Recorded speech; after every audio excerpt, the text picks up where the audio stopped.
happy. I don't want to forget something as basic as that. Welcome back, everybody. It's just great to see your faces. Just so wonderful. And so let's kind of start this by unmuting yourselves and saying hi to everybody. This is our tribe. This is the tribe of people who are trying to take some control of our lives so we can Hey, change the world. I everybody. love you guys. Greetings. Hi, Last everyone. here. Hello, everyone. Hi, Good to everybody. see you. I feel like I almost know some of you besides Stephen T.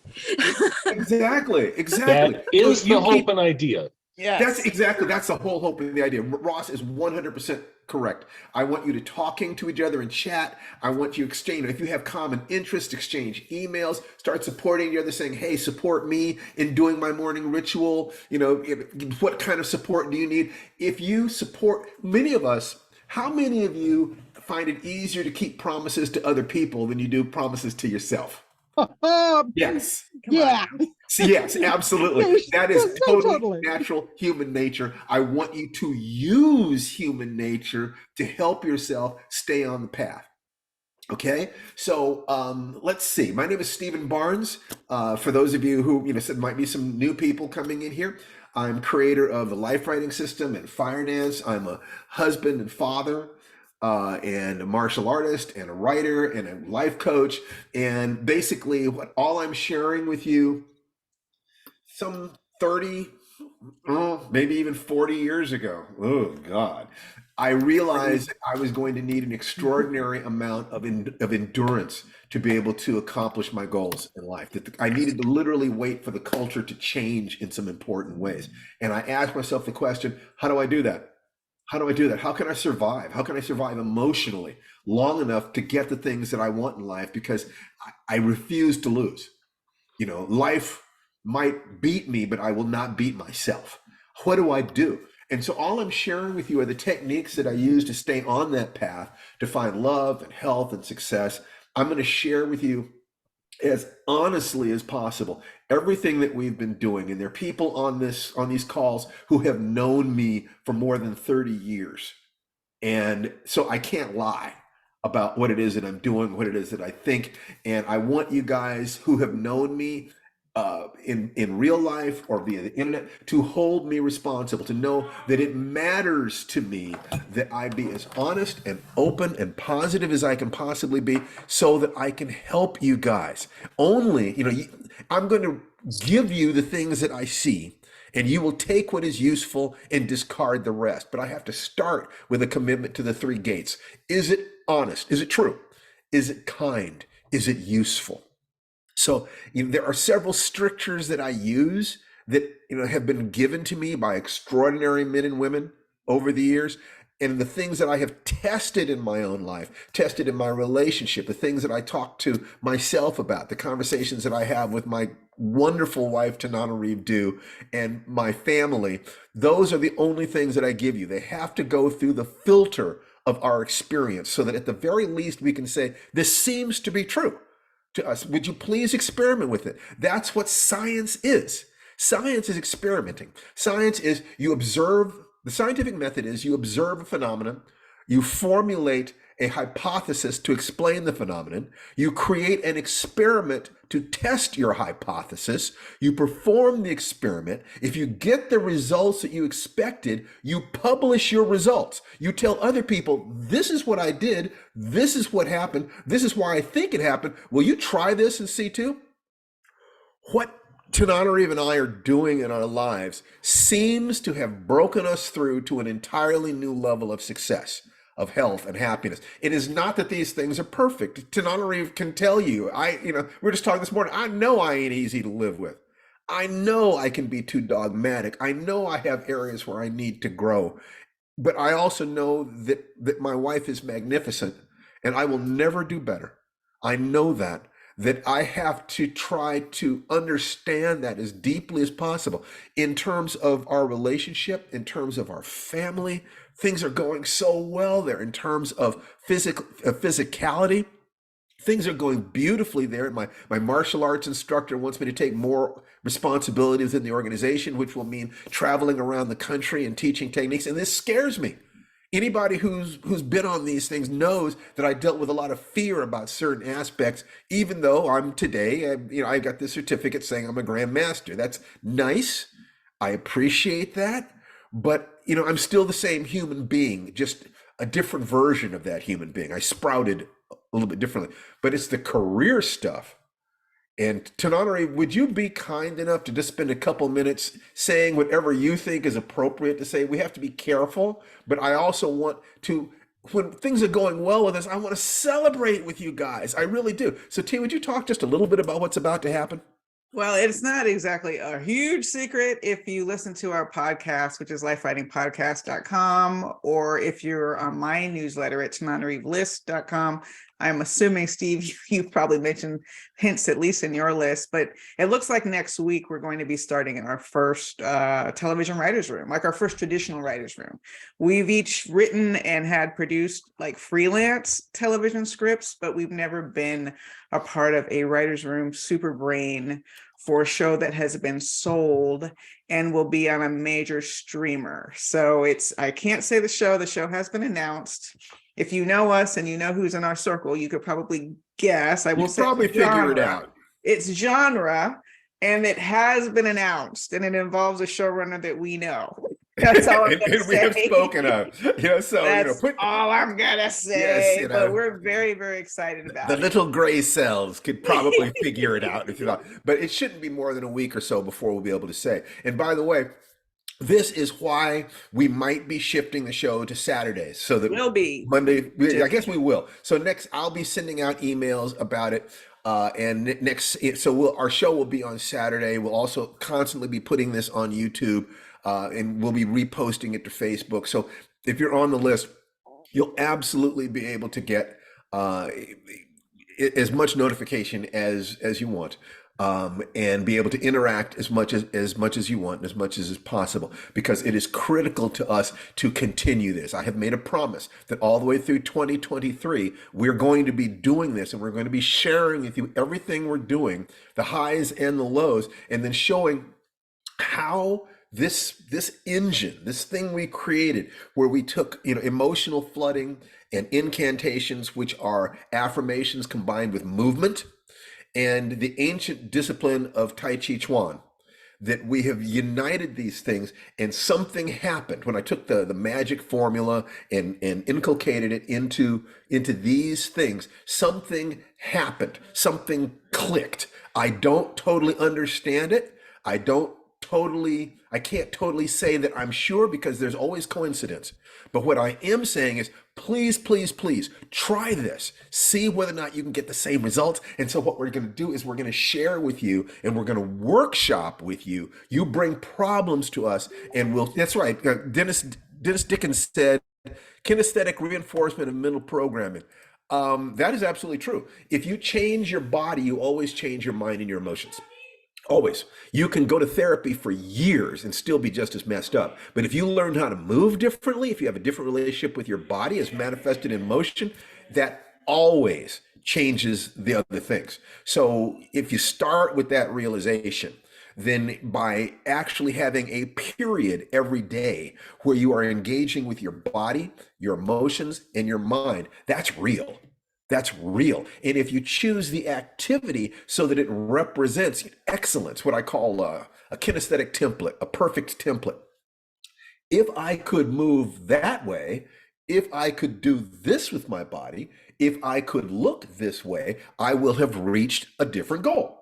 So you choose the physical activity for something that represents success to you. If I could do Tai Chi Chuan in this particular case, I would have, and then you go to, if you want to understand why this is so powerful, you look up Tai Chi Chuan benefits or Qigong benefits, and you will come to some government websites where experimental as well as observational practices have shown a vast array of positive benefits. From dissolving sensory motor amnesia to recovering from chemotherapy to joint mobility and arthritis and just a huge list of potentials that I would not put on my website. I would not put on the ad I sell for this stuff because it would sound like I'm lying. The list is too long. But I think that we're talking about things here that go beyond my conscious understanding of it. Well, it sounds like method acting. Yeah, you bet. So, what do you think would happen if you spent all day with your head down, talking as if you're depressed and saying bad things about myself? I'm nothing. I'm nobody. I've never accomplished anything. Everything I've ever done has turned to crap. If you did that for 20 minutes a day, what do you think would happen to your life?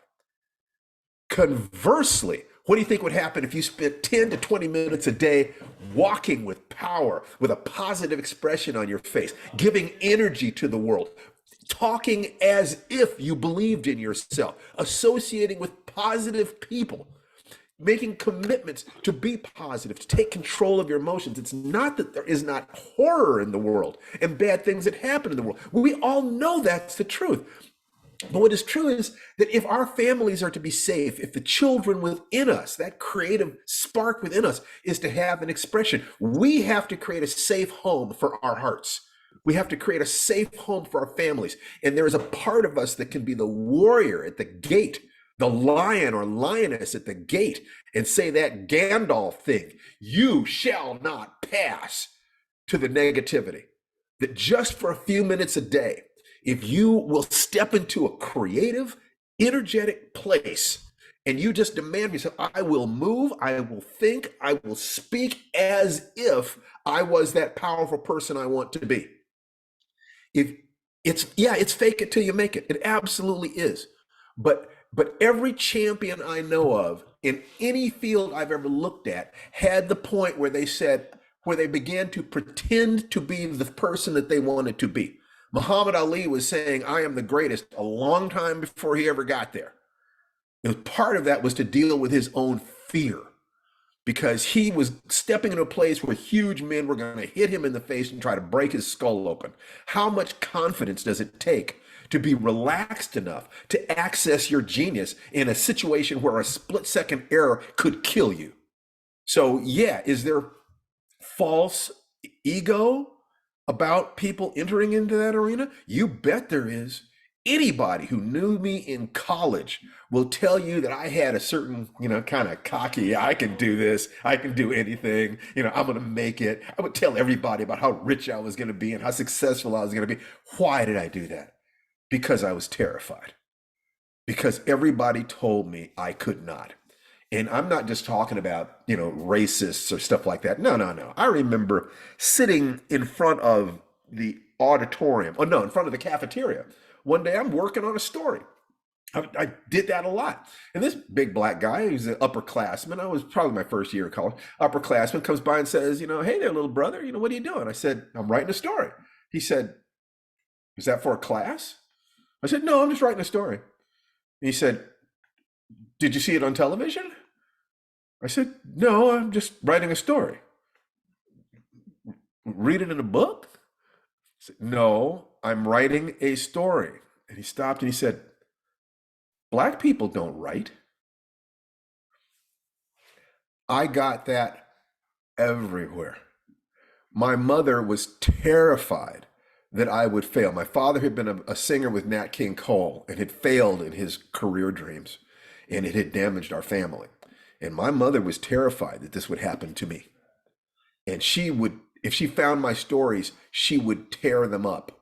She would burn them.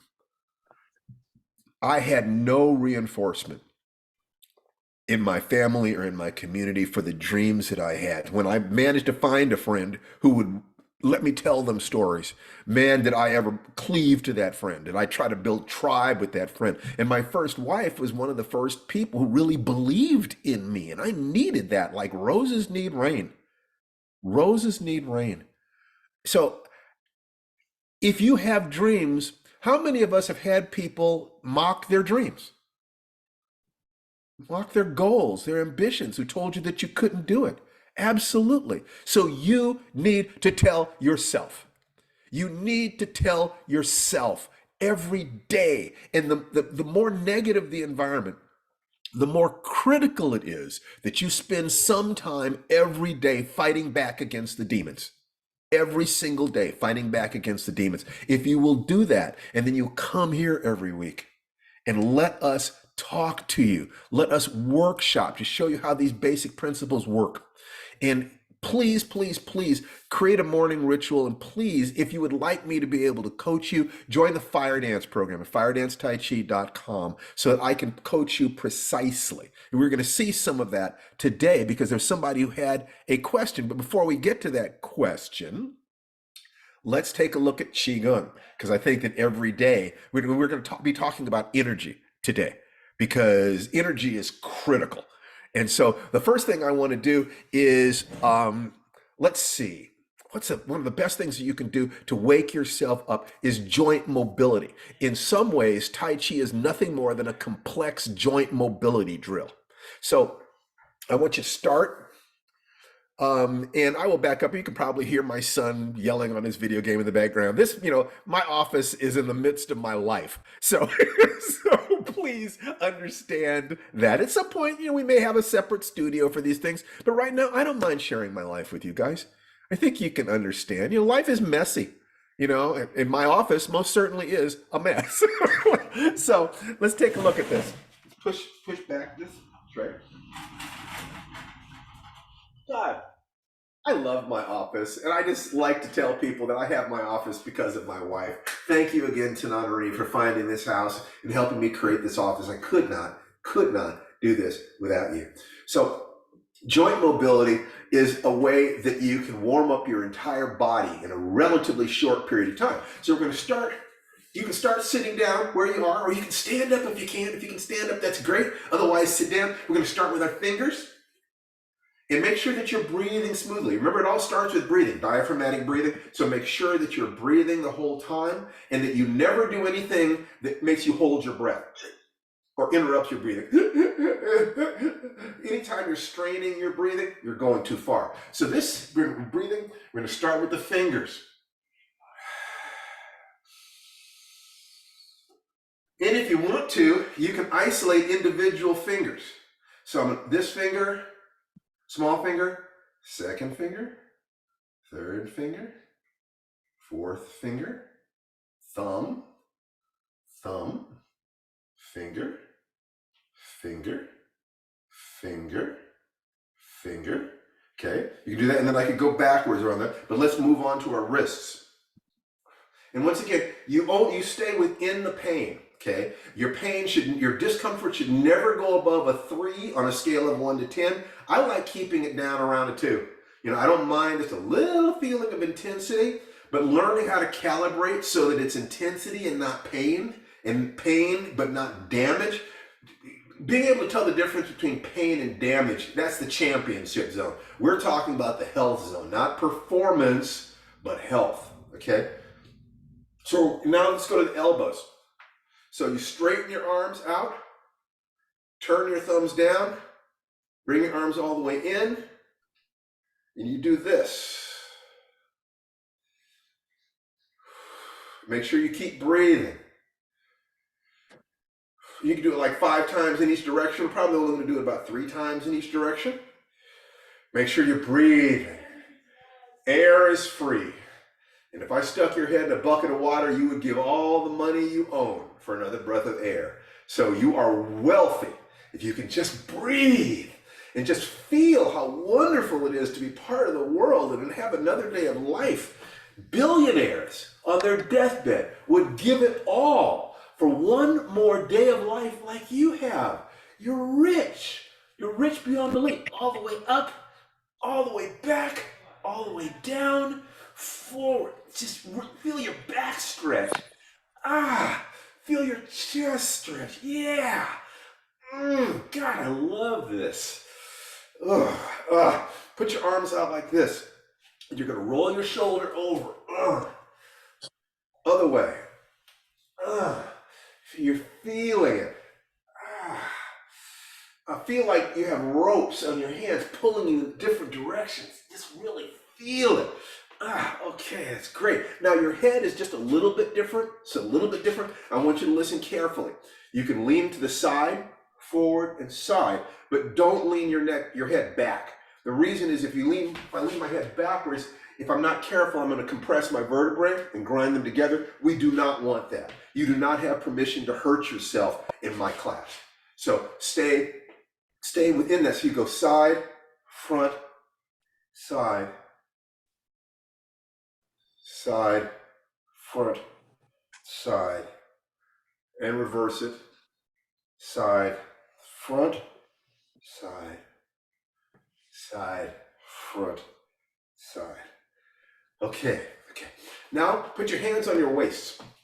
Okay. And what we want you to do is go side, front, side, back, side, front, side, back. Reverse it. Side, front, side, back, side, front, side, back. Now, just freelance that just a little bit. Just feel yourself being just a little funky here. I mean, if you did this and you put on some bluesy music, something that's a little sexy, a little sassy, a little naughty, it's really nice. It's really kind of feel that energy moving around. You know the energy I'm talking about. We're all adults here. Just feel that. That's life energy. Just really kind of feel it. Let yourself feel it just a little bit. This, when we're all together in the same room, is one of the most fun things to watch. Okay, shake that out. Now, put your hands together and you're going to lean forward and circle, back, circle, and you stay within the circle where you keep your balance and you're not hurting yourself. Listen to your body. If the circles have to be very small, that's okay, because what matters here is regularity. Those of you who cannot stand up, go back to your arms and shoulders and elbows, and be sure to give thanks to your body for doing what it can. It is not your body's fault if it can't do more. Give it credit for having carried you so far. Love your body and look at movement as a way of saying to your body, thank you. Thank you so much. And your body will open up and give you more. Okay, last one. We're going to bring the knees together, roll out, roll onto the edges of your feet, the outside edges of your feet, then the inside edges of your feet, outside, inside, reverse it, outside, inside. Once you learn this pattern from the toes to the feet, toes, wrists, elbows, shoulders, neck, torso, hips, knees, and ankles, you can shake it out. Okay, good. You can literally warm your whole body up in 3 minutes because every tendon, muscle, ligament in your entire body is connected to something that you just moved. So you can warm up the whole body. And now you're ready to get into your day. So with just 3 minutes in the morning, and of course you could do morning ritual while you're doing that. Of course you could. We want you to be clever about this, to connect these things. So before we go any deeper into the subject of today's symposium, do we have any questions? Any comments, questions, or requests? I believe that there was one from somebody. No comments. Oh, Scott, did you have a question? Please unmute yourself. Yeah, you had asked me to ask about the transition from cloud hands to single whip. Yes. I'm a little fuzzy on that. It's okay. It's okay. So the most important thing, always start with the hips, start with the feet. Don't worry about the hands. As I've often said, learning Tai Chi by watching hands is like trying to count the leaves in a forest by counting, trying to count the trees in a forest by counting leaves and dividing by 1,000. So stick with the root, but also ask intelligent questions just like that. So let's take a look at, one of the things I want to start doing every week is taking some chunk of the form and going over it and over and over it so that you understand what it is that we are doing. So let's take a look at the movement that's called cloud hands. And then at the end of cloud hands, it transitions into single whip. That's correct, I believe. So here we are, and I'll back up here. So cloud hands starts in this single whip position where my knees are bent, my tailbone is tucked under, shoulders level, hips level, so it's like heels, knees, hips, shoulders. I'm in this position here. There's this hand is in kind of a crane's beak position. This hand is in a flattened palm position, and I'm relaxed. So I'm going to start here, just kind of relaxing. I can wiggle around, finding my balance here. Now, let me see. Can I do this? Yes, I can. Okay, so the cloud hands are, I'm going to push to the corner. So I'm facing 12 o'clock. I'm going to push to 1 o'clock with this hand. The low hand sweeps down. All right, and then this hand pushes, and this hand comes up. Now, in actuality, both hands are moving continuously, but I'm freezing this just a little bit to show you. So I push here, and I bring my feet together, touch here, and once again, I'm going to break it down. So here, and there. So that's the second one. So that, in other words, so you get that the cloud hands is this movement. That's the cloud hands, okay? And you do it 3 times. Actually, you're going to repeat the cloud hands sequence 3 times over the course of the form, but within each of those, you also repeat the movement 3 times. Now, if I've done that the 3rd time, so this is the 3rd one. Now, here, as I would be going into number 4, I push to the corner, and then I turn that push into the crane's beak, and I pull this, and instead of pointing to the corner, I come back into single whip. So we start in single whip, do this. I think I was doing here. 3 times, and then on the last one, go back into single whip. Let me come up here so I can show you more carefully. See, so I go for here, push into that, push into that. So would everybody kind of do that at the camera?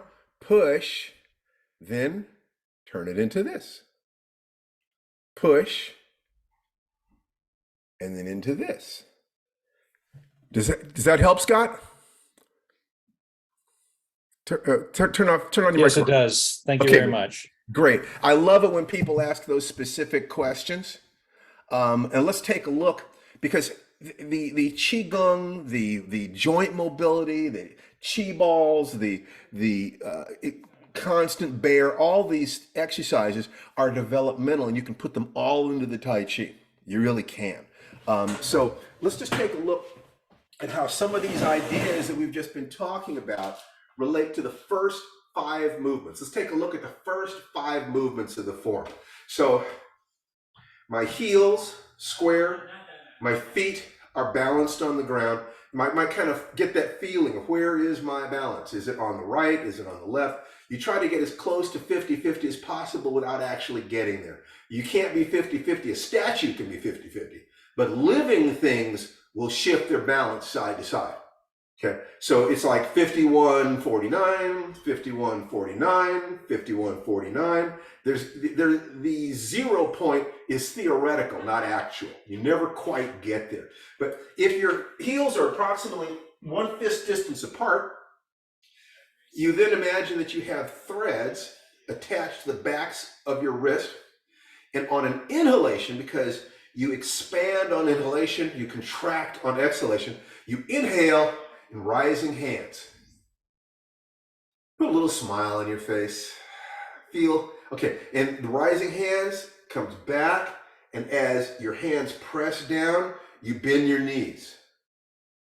Okay, Then you shift your weight to the right. Your toe can stay on the ground, just raising it for the sake of example. I might shift my weight to the right, and now I press forward. All of my weight goes on to the left, and I turn in this direction. 7-star. If I stop in 7-star, it's called 7-star because your mind should go through 7 checkpoints. And if I'm remembering properly, the checkpoints are something like both heels, 2, both knees, 4, hips, 5, both elbows, 6 and 7. And my left hand touches the pulse point on my right wrist. And I can just kind of stop there for a minute, run my mind through, is my balance on the left? Heel is touching the ground for reference. Face relaxed. Hands in the center. Okay, and then this movement,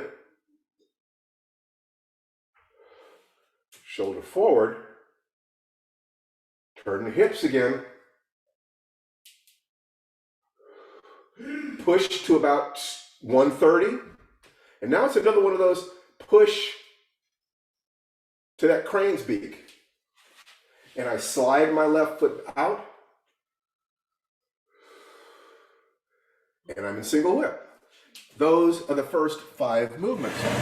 So you might very well, does anybody have any questions about those? Because the truth is, if you understand if Chin Man Ching is correct, and the constant bear is 80% of what there is in Tai Chi, then taking the constant bear into actual motion is closer to 85 or 90%. If you can really get the first 5 movements, you've gotten a lot.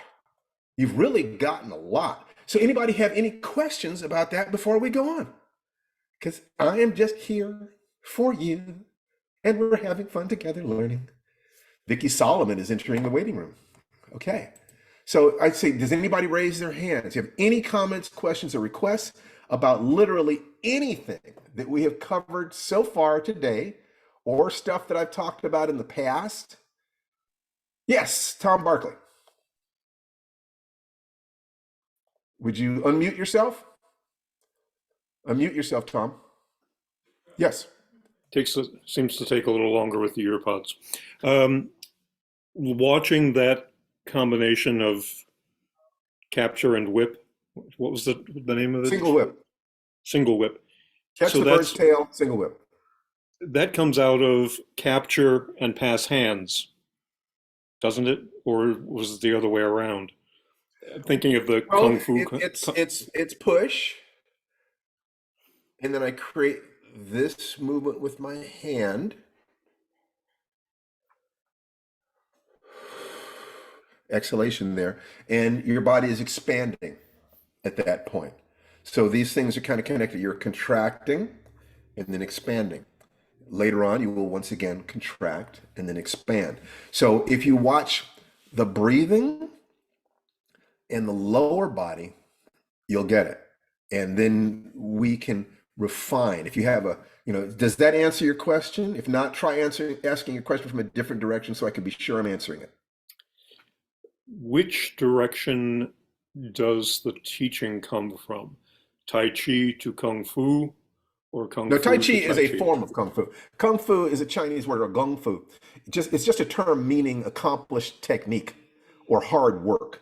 And you could have Kung Fu at writing, at carpentry, at anything. So the formal term is Kung Fu Wushu, which Wushu is military art. So it's accomplished technique at military art. Tai Chi Chuan means grand ultimate fist. It is a form of Kung Fu Wushu. Okay? Thank you. You betcha. I love this stuff. Okay, Anna. Hello, Anna. How are you today? Pretty good, getting better. Could you repeat briefly the checkpoints you said in 7-star, that it's called 7-star because you're like conscious of the position of 7 points on your body? You bet. And remember, these points are conceptual and referential. This is not dogmatism. So you could say, I'm going to pay attention to both feet, 2, both knees, 4, my hips, 5, both elbows, 6 and 7. Okay, so you could do that. You could choose 7 other checkpoints and you'd still be okay. Just remember, all the checkpoints are made up. It's really a flow, and we just stop moments in the flow in order to give our little monkey mind something to focus on. But the real thing that the teacher is doing is creating a context in which you can flow and experience what happens when you have both structure and flow. Lauren Davidson. Hi, Stephen. I have a life writing question. Go for it. I love it. Gonna go Life off the writing is board a applying little the bit. hero's journey to life. So go ahead. We've got the 6 principles of working through to make stuff, and I'm finding myself starting to write longer things than short stories, and I'm curious as to how to adapt things like finish 1 to 4 stories a month when I'm getting into 15,000+ word stories. Okay, so here's what I would say. What I suggest is not what you're going to do, because you're an adult. You're a grown ass man. So you're going to do it your own way. However, I can make recommendations to you. My recommendation would be write short stories, 1 to 4 per month. Don't go to longer stories until you have sold. In other words, if you've sold 5,000 words of stories, you can write a 5,000 word story. If you sold 20,000 words of stories, you can write a 20,000 word story. So you use your sales to help you understand. Do it at your own pace. But I would suggest, are you published yet, Lauren? I've got one sale of a 1,000-word story. Yay! Love it, love it, love it. That's great. You just stepped across a line. You are no longer a virgin. Seriously, and it is important to celebrate having stepped across that line. Fantastic. Now what we want to do is to replicate that success. We want you to sell story after story after story. And as long as you're becoming more and more honest and more connected to your sense of experience in life and more skillful, you will have important things to show us. So here is what I would say. If you wanted to stay within the structure of life writing, go right ahead and write your 15, 20, 30,000 word short stories, but also write really short stories, at least 1 per month. So you'd alternate between them. And a short story could be a half a page long. You could write flash fiction that's just 2 pages long. A man was sitting alone in the room. The last man in the world was sitting alone in the room. There was a knock at the door. That's a two sentence short story. Of course, the third sentence is he opened the door and it was a woman. But it's and he was happy. And so he said, "My name is Adam," and she said, "Hi, my name is Isabel." Anyway, so if you want to stay within that structure, which is designed to stair step you from where you are to where you want to be, I suggest that you take the smallest steps possible, that you set yourself up for success after success after success, rather than taking too big a bite and conceivably risking failure. And that is the biggest single error that I see otherwise good young writers make, is they try to write novels before they publish short stories. And I think that is it's like stepping into the black belt class when you're a white belt. You're going to get the crap knocked out of you. Of course, there are some prodigies. There are people who can do that, but don't gamble that you're one of them, because we're talking about your life. So write what's in your heart, but if you would allow me the honor of providing you with safety rails, also write short stories. And by the way, if you will do that within the context of this, one of the things I do is I say, if you got a really good really short story, from time to time we can actually workshop those stories on the call.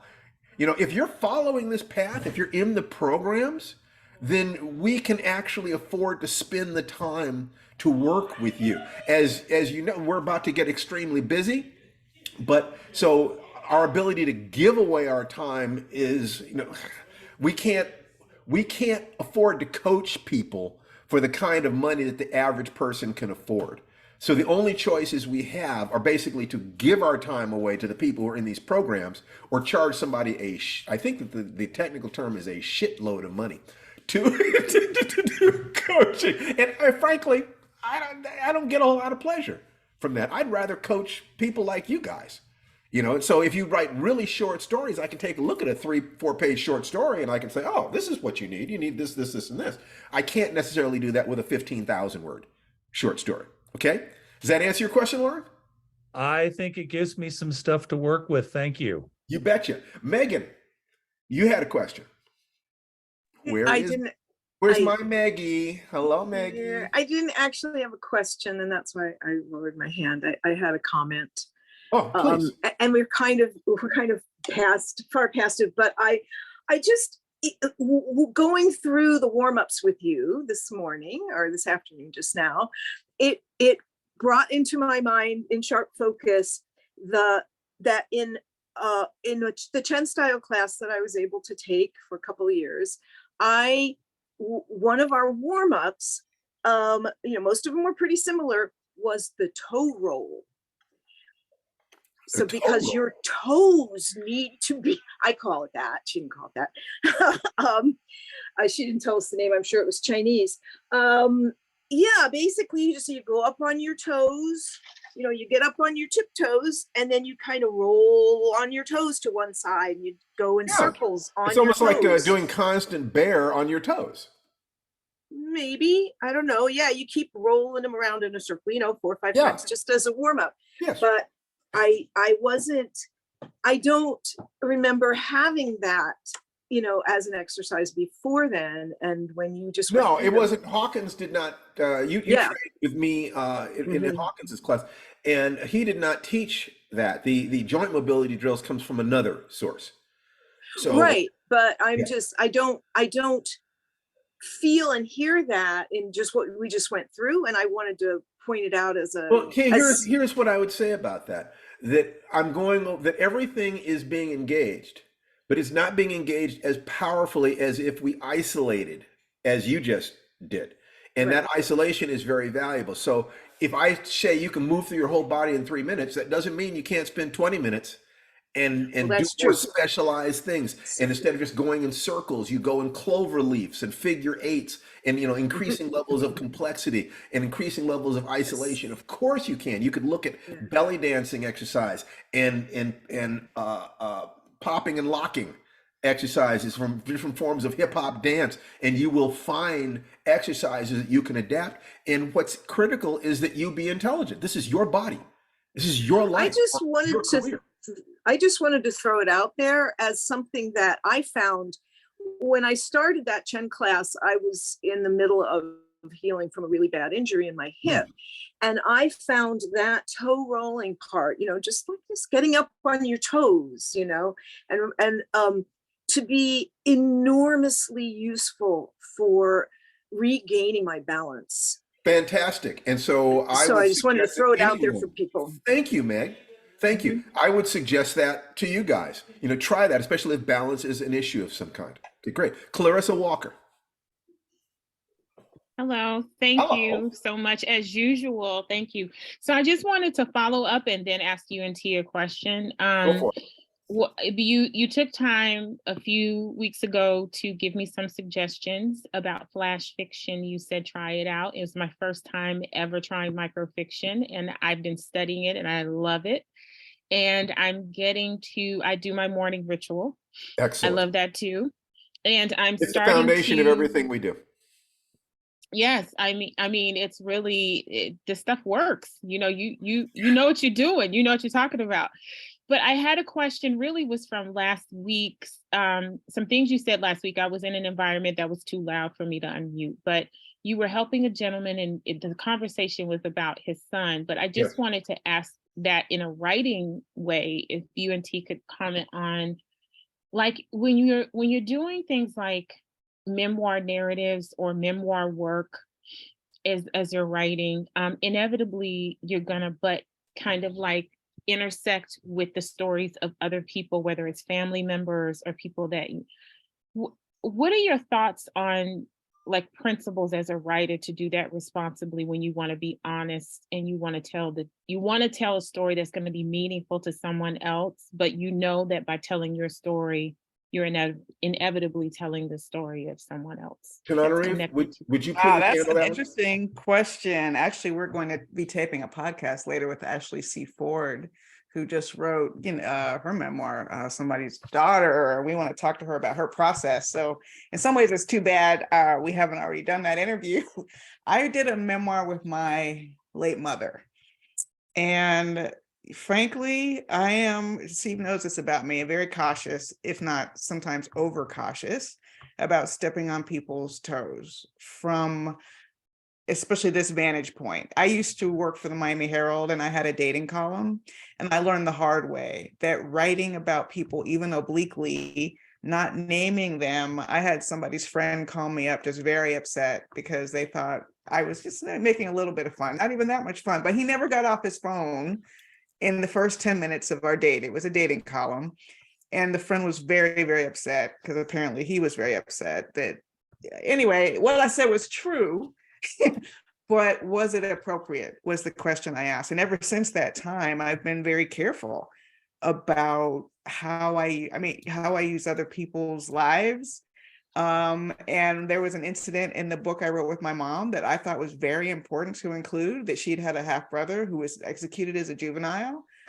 And that had a profound effect on her and her respect for her father, because he wouldn't go to the courthouse to even be a character witness. He was so afraid in Jim Crow, Florida. But I respected her wishes not to include it in the book, but I did fictionalize it in a short story later. And my entire next novel, The Reformatory, is a fictionalized version of a real person who died in 1937. I don't feel entirely comfortable about how his namesake, who is still alive, a distant cousin of mine, will feel about their names being used as the protagonist of my book. I thought about changing it, but in this case, it's like, well, he's my relative too, and he died in 1937, and I'm trying to bring his story to the world. So I'm not trying to hurt him in any way. So I think the bottom line is, it starts with respect.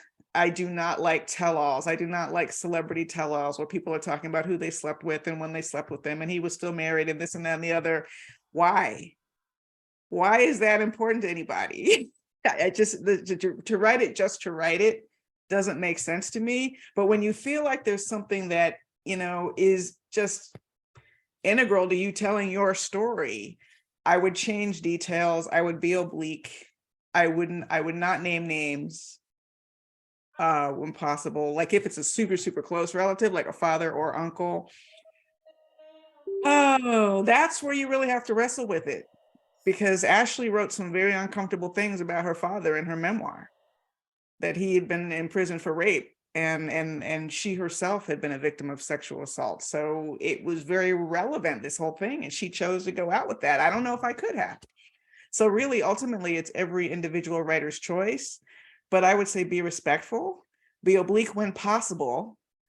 But if it is really important to your story, sometimes other people are a part of your story. What I would say about that relates specifically to the principles in Firedance is that the three gates are very important. Is it true?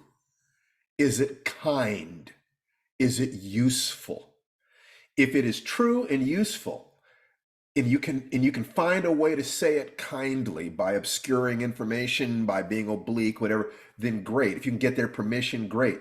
If it passes, but I would be very careful if it did not pass all three gates. There might be times when you have to do something that is not kind to a person who abused you, but you figure, something, in the largest sense of the world, to say this will save other people. And the truth is that demons breed in the dark. And on some level, even their own soul wants to be cleansed. That if I can say this in the right way, but be careful about that, because access to media is power. And so power needs to be buffered with responsibility. But if you use the three gates, then I think that the principles that Tananarive is talking about will work themselves out. But be very careful, but you do have a right to your truth. Hold both at the same time. Be an adult, be wise, carry your own cross. But given that, you can speak about what your journey was. It is your journey. It's your life. You have a right to it, but do try to follow the three gates if at all possible. Does that make sense? It Hopefully that's useful and Yes. kind. It is. It is. It always is. Fantastic. Thank you both. Thank you both. Absolutely. To be, one of the things that I wanted to say, and I'll come back to this in a minute. I'll answer some more questions. Is that after this period, during this period where we're working in Hollywood, we're almost certainly going to raise the price of this program. That what we wanted to do was to create an initial community. And so please, please, please, if you like what's going on here, join soon, as soon as possible, so that I can coach you so that you're not paying more for it. But the people who come in, that price will always stay the same. That price will always stay the same. Once you're in, your grandfather in. I don't care if it raises eventually to $97 a month, you're still going to get it at 27. And we're going to add more and more value to what it is that we're doing.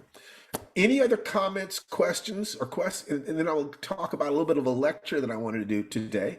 I like to lecture, but I also like to just answer questions as much as possible. How can I help you? Is there some way that I can serve you? If there is, please let me know, because otherwise I will just talk. As you can probably tell, I can talk on any subject at any length at any time. But okay, then let me get on to the subject I want to talk about today.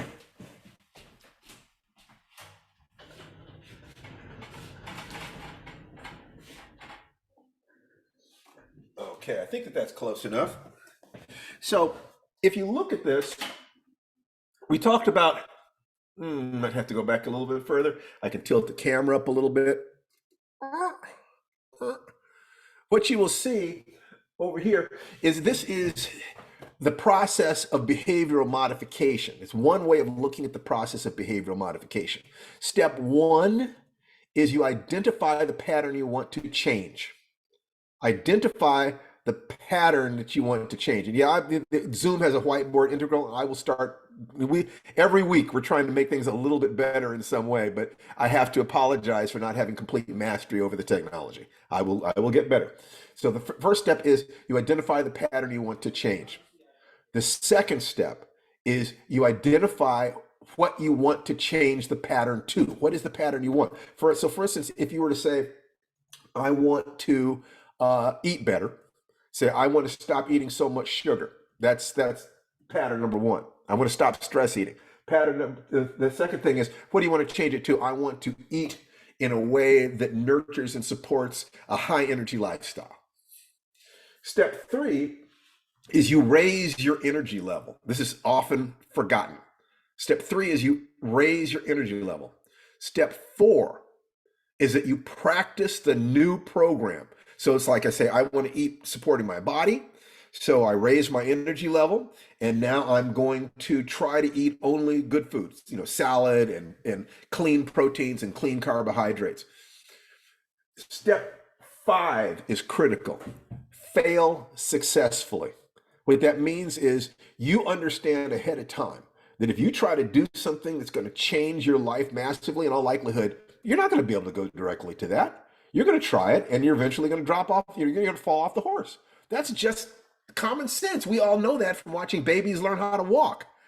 Why is it that we don't take that knowledge as adults and use it to let ourselves off the hook? I'm going to try this, and then I'm going to fail, and I will get some information.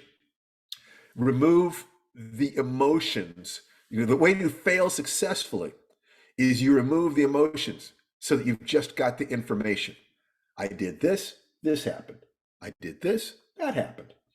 If you remove the emotions and just look at the data, now you can realign yourself and you start the process over again. And if you go through that process, what do I want to change? What do I want to change it to? Raise my energy level, try the program, fail successfully, learn, start over again. If you do that and you stay out of guilt, blame, or shame, you will find that every time you go through the cycle, you get a little bit better. Just a little bit better. Not every single time, but it's going to be kind of like this. And so you have to give yourself in the life writing program with writing. When the last step is repeat this process 100 times. What do you think that's about? That's about giving yourself room to fail. That's about being absolutely clear on the fact you're not going to go straight to any goal you want. You're going to have to, you're climbing to the top of a mountain. You can't define, unless there's already steps there, you can't go straight up the mountain. You're going to go around cliffs, and you're going to have to backtrack, and you have to do this. That's life. especially if you're living a life where there are no clear paths. You know, we all have situations in life where somebody says, if you take step A, B, C, and D, you'll get directly there. And the other paths where it's like, you know, I can't tell you how to get directly there, but this is what I did. And that's that thing about having a mentor, having mentors, people who have already done the thing that you're trying to do, preferably starting from where you started. Okay, so this is a pattern. So given that, to the degree that that is true, who can look at this pattern and see in their own lives how either they have used this or how they could have used this? Raise your hand if you can. Okay, great. So one of the pieces that is critical is energy. And we've talked about the fact that fatigue makes cowards of us all. You know, the reason you can't teach an old dog new tricks is that the old dog is tired. So raising your energy level is a science in itself. And if you don't have any goal in life other than doubling your energy, just that goal by itself will change your life. Brendan Burchard, who I've mentioned many times, did research. He did a book called High Performance Habits, where he was able to identify 6 habits of ultra high performing people. They were clarity, urgency, productivity, influence, courage, and energy. And that once you look at each of these things can be developed, each of them can be enhanced, and that once you take responsibility for all 6, if you increase any one of them, it increases the rest. So energy is critical. So how do you increase energy? How do you do that? Well, there are 4 basic things that you need to look at for energy. The first one, so I have to push this back a little bit. Number 1, and somebody writing this into the chat would be great. The first thing is exercise. So you look at, you know, when you talk about people who are really tired, paradoxically speaking, the right kind of exercise gives you energy for many different reasons. And there's both a yin and a yang aspect to it. Tai Chi is kind of yin energy. I mean, you can do it in a way to get yang energy. Yang energy is increasing the amount of energy you have. Yin energy is learning how to utilize energy you have more efficiently and effectively. So Qigong is about relaxing so you can feel the energy you've already got. Now we stay within that flow. Do that and lots of good things happen. Lots of good things happen. Or you can do the usual thing of lifting weights and running and, you know, stretching and stuff. Well, actually, stretching is almost a yin thing. Lifting weights and running, which increases energy in your body by increasing oxygen utilization and training your mitochondria and all sorts of interesting stuff. So there's increasing the energy, and then there's getting more sensitive to the energy you have. And getting more sensitive to the energy you have, you can get better at until the last breath you ever take.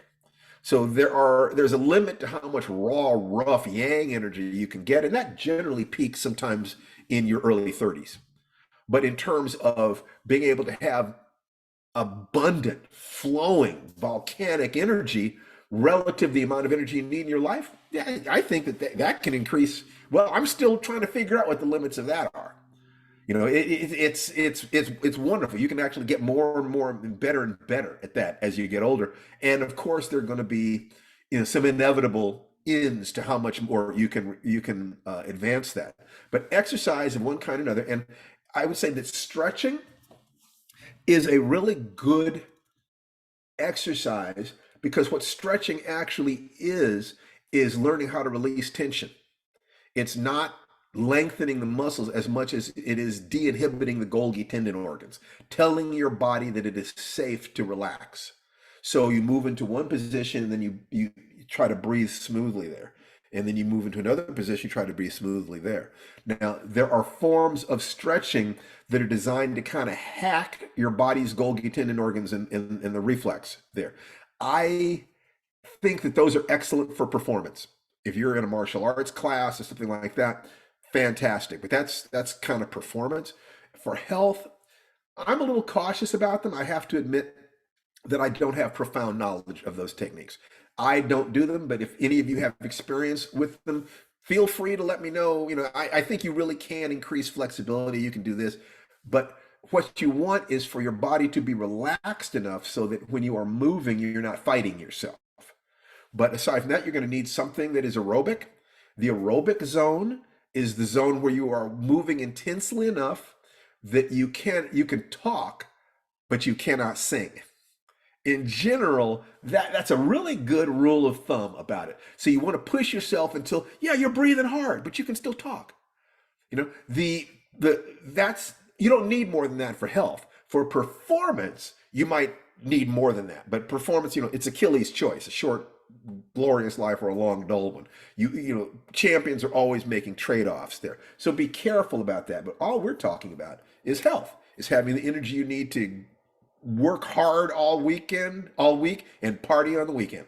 To me, that's when I have enough energy. I'm working hard. I get up and I love my family and I love myself and I scritch my kitties and I work hard all day long and I'm here on this broadcast with you and I give you my energy and I have to pump my energy up a little bit for this. Of course I do, because I'm asking you to share your energy. So I have to lead that energy to a real degree.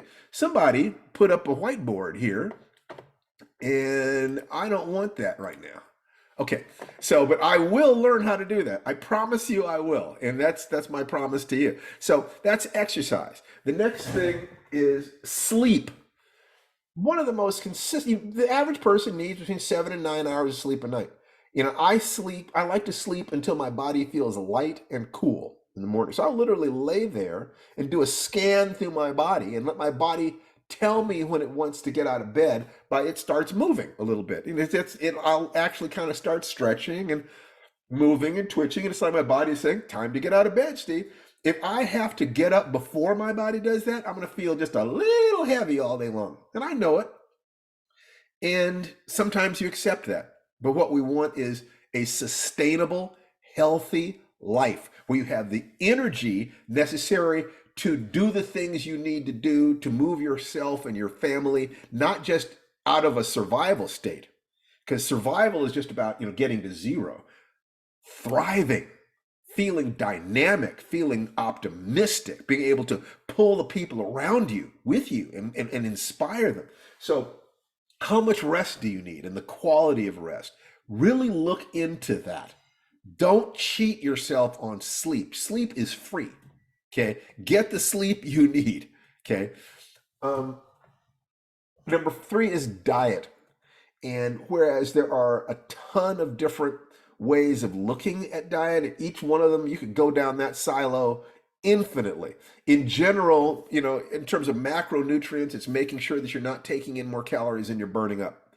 In terms of micronutrients, it's going to be, in some ways, you could look at it as an inverted pyramid with 3 parts fresh fruit and vegetables to 2 parts complex carbohydrates to 1 part lean protein and just a fraction of fats and sugars. That most dietary patterns from around the world optimize in something in that arena. What you don't want is the opposite of that, where the majority of your diet is fats and sugars, and the smallest part of your diet is fruits and vegetables. You don't want that. So if you just kind of thought about, I want to eat bountiful fruits and vegetables, and then I need enough carbohydrates. Carbohydrates is just fuel. Carbohydrates to run my engine every day, and then I need enough proteins to rebuild the muscles, and vitamins and minerals, so forth. And then I have enough fats, for the what my body needs there, and also for taste. And then sugar is for fun. It's just like this. I love ice cream. I love cookies. Actually, I'm a carb fiend. I have to be careful about that. I have a friend who used to call me God's gift to the 7-Eleven because I loved Slurpees so much. But so you be careful to burn it off. That's all. You just be careful to burn it off. And the last thing is goals. In other words, you have to be able to tell yourself, if you get this extra energy, what are you going to do with it? If you get this extra energy, what are you going to do with it? Because there are people who literally say, if I have more energy, people just expect more from me. It's like people say, if I made more money, I just have to pay more in taxes and my relatives would just want that money from me.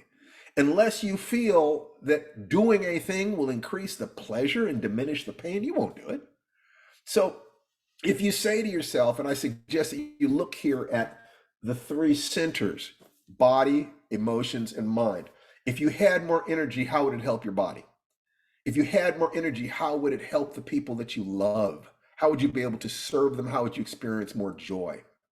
If you had more energy in terms of your plans for the world, how would you be able to facilitate your plans if you had more energy?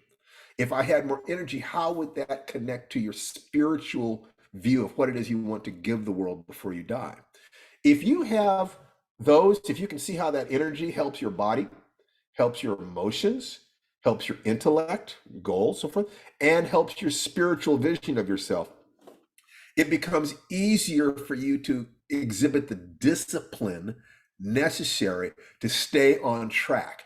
And you can, like I said, if you take a look at what are we doing in Firedance, one of the reasons I love this program is that Tai Chi by itself can help you deal with all these things. In other words, it can be exercise that sensitizes you to the energy you have. It can be exercise that increases the amount of energy available by literally training your body to move more efficiently. Well, that's actually the energy you have. That's still yin, but increasing your oxygen utilization and training your mitochondria simply by bending your knees more until you're actually, sweating when you move. That's so, getting sweating is very, very healthy. Unfortunately, there are people, especially if they're neurodivergent, who sweat is a very uncomfortable thing for them. I understand that. So swimming might be a better exercise than anything, out of the water. But it helps with that. It helps in terms of sleep, because when if you're training your body to relax, you can use that as you're going to sleep. You can literally go over your body from toe to head, telling your muscles to relax, feeling the relaxation. You can learn techniques to do that so that you're relaxing. I have found that if I do deep, slow, diaphragmatic diaphragmatic breathing, that I slip into sleep more rapidly. Okay. In terms of diet, if I start noticing how what I eat relates to how I feel physically when I do the Tai Chi, I'll start noticing that there are certain things that I eat and I do the Tai Chi that day, it feels different and not in a good way. Or sometimes I can notice how I eat today, how I ate yesterday influences how I feel today. When I have, I have big beef ribs or something like that, those big, fatty, nasty, delicious ribs, I'm going to notice the next day I feel like there's a lump of lead sitting in my stomach. And so it's like, oh God, once you start noticing stuff like that, you almost hate it. It's like, you had to tell me that eating this is bad. I knew it, but you had to actually show it to me. The heck with you. I'm not going to exercise. Let me just lay on the couch and eat ribs. But if you're moving, you get into especially a movement like the Tai Chi.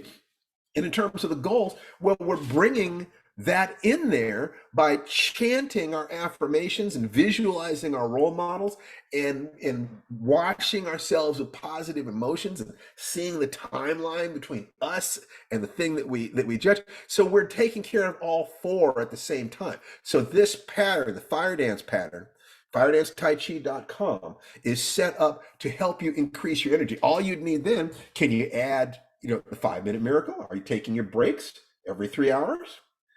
If you have done that, then are you piggybacking the 5 Tibetans on top of there? In just a couple of minutes, you literally can, if you do this right, you literally can take care of all the basic core fitness you need all day long in just a few minutes, at the same time that you're also dealing with stress and learning how to shift your emotions so that when you finish one activity, you are shifting gears for the next activity. So you can start everything clean. What we're doing to a huge degree is we're stacking We're stacking technology on top of technology on top of technology until you get everything you need to break through your goals. And you have those goals in all three arenas. There's a goal in the body. There's a goal in your mind. There's a goal in your emotions. And it is my belief that you cannot shift, you cannot simultaneously grow in all three areas without actually growing as a human being. That you could grow in one of those areas and simply ignore the other two.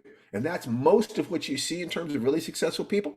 They make a lot of money, but their relationships are trash and they're destroying their bodies. Or they live in the gym, they got great bodies, but they live in their car in the gym, they got no families, and they're broke. Or they have wonderful relationships and wonderful open hearts, but they're not taking care of themselves physically, and they can't support themselves financially. What I want for all of you is all three. Balance. It is my belief that balance is the only thing it is safe to be obsessive about. And even that, you can go too far. Even that, you can go too far. So before we go any further, and we're starting to go toward the wind up here, any more comments, questions, or requests, and be sure that you're asking us anything. There must be every week, I would guess, that we get off this call and you think, oh God, I should have said that, or I didn't understand that. Comments, questions, or requests. Hands raised. Kathy, is Kathy about to raise her hand? Yes, Kathy, Yes. let's hear it. It was faster for me to do this than find the hand button. I was trying to find the. So I just did that. If you could just repeat the 7 things you mentioned earlier: clarity, urgency, production. It's 6 things. 6 things. 6 things. Yes. Clarity, energy, urgency, productivity, influence, and courage. Clarity. Do you understand exactly what you want and what needs to be done in order to accomplish it? Where are you on the map? Clear. Be honest about that. Energy. Do you have the aliveness?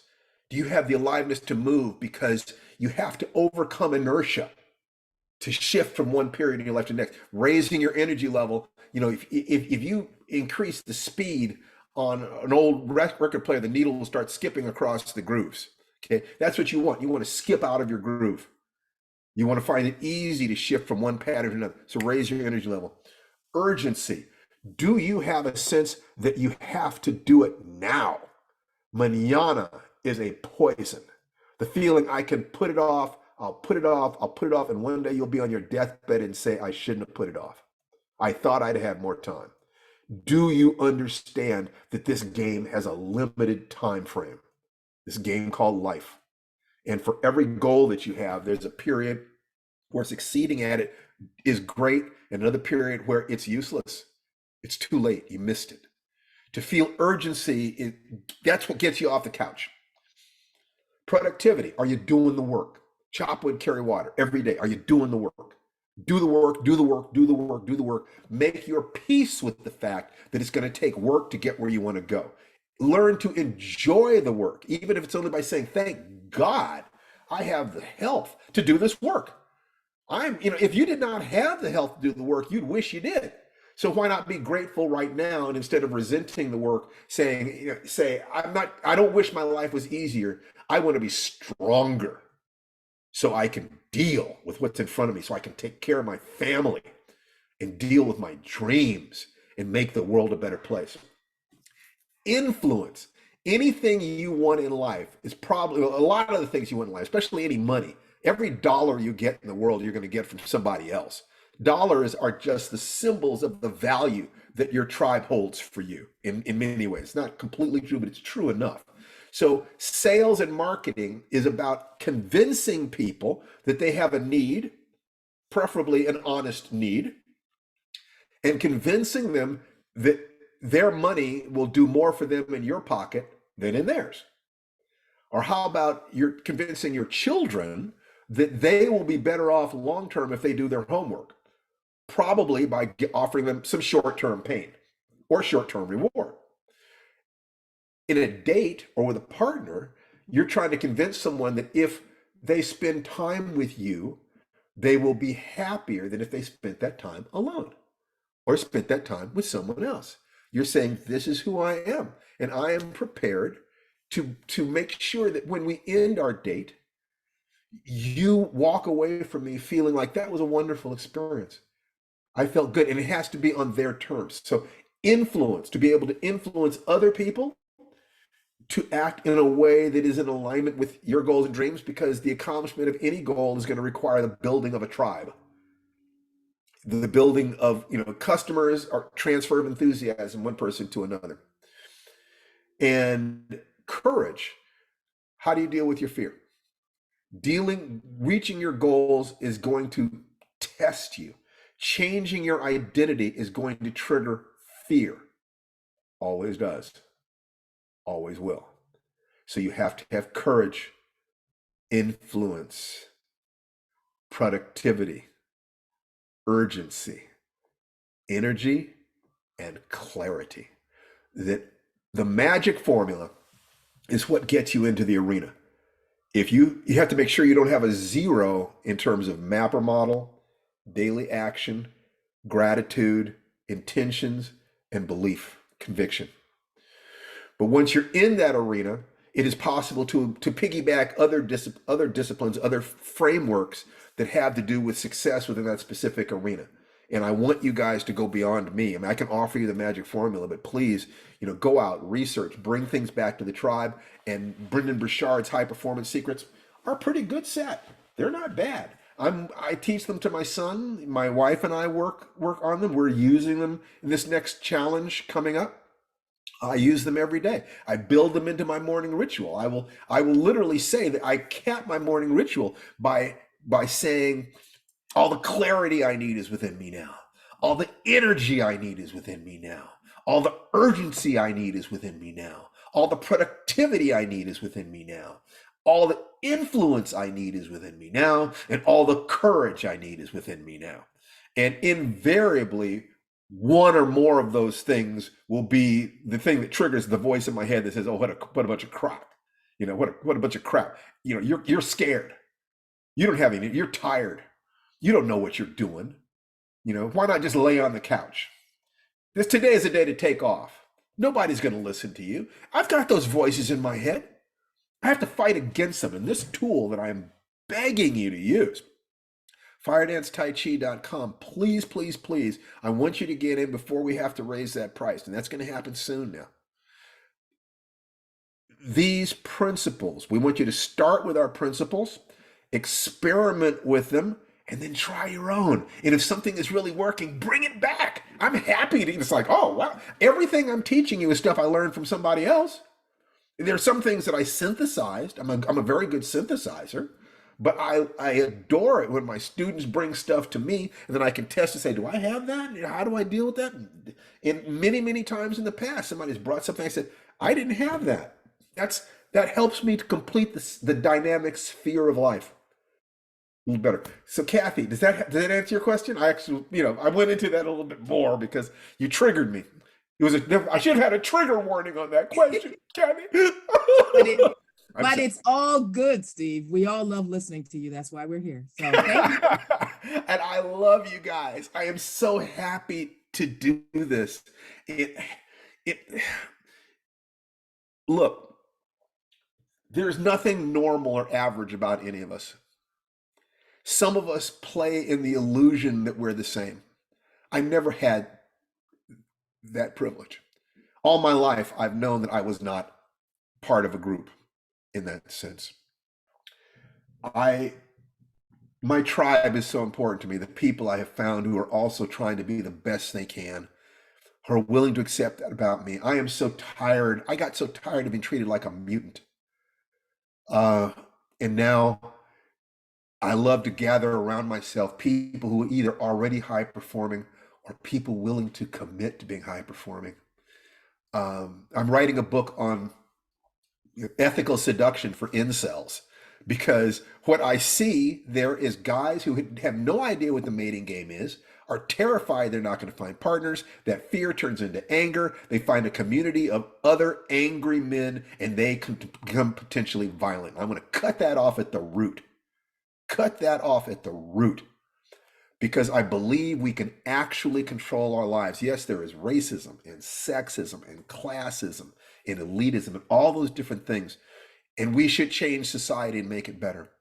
But while we're doing that, what is needed to change society are leaders, people who take responsibility for their lives. What is necessary for your family is that you be a leader. What's necessary for your dreams is that you be a leader. And every one of you that shows up here and lets me talk to you about these things, from my perspective, every single one of you is a member of my tribe, and I love you, and I will do all in my power to stand between you and harm while you evolve yourselves. So I guess we're going to end this today. That's right. Raise the collective energy, Ross. So we're going to end this today, and unmute yourselves, and and say goodbye to the tribe until next week. Unmute yourselves. Bye, everybody. Bye, Bye, everybody. See you next Find me week. on Bye, Facebook. everyone. See you I'm next glad week. we were able See you to next meet week. next week, and we'll see you next Be week. happy. You betcha. Have a great week, Get lots everybody. done. For being here. Hey, Please, please, please join the Firedance group. If finances are what stop you, send me a personal message. Let me know what your situation is. We might be able to work something out. We have some scholarships that we can offer. We have some discounts we can offer. And we want your presence. I'm glad to take your money. It makes a lot of interesting things possible. We give away thousands of dollars every Christmas, and basically most of the profits that we make on the products we sell, we give away, because we make most of our money writing. So we don't need that, but we want it. It's okay. It's fun. But it's not about money. It's about, you need this to transform. You're willing to commit to it. Let us know what we need to do to get you in the program. But if you can, if you can be a part of this, go to firedancetaichi.com, please, within the next couple of days, and join, so that you don't miss the current really low ball price. Take care, everybody. We love you. If you have any questions, email me, personal message me, leave a note on Kajabi, whatever you need. And remember to always be the hero or heroine in the adventure of your lifetime. Namaste. See you next week. Namaste.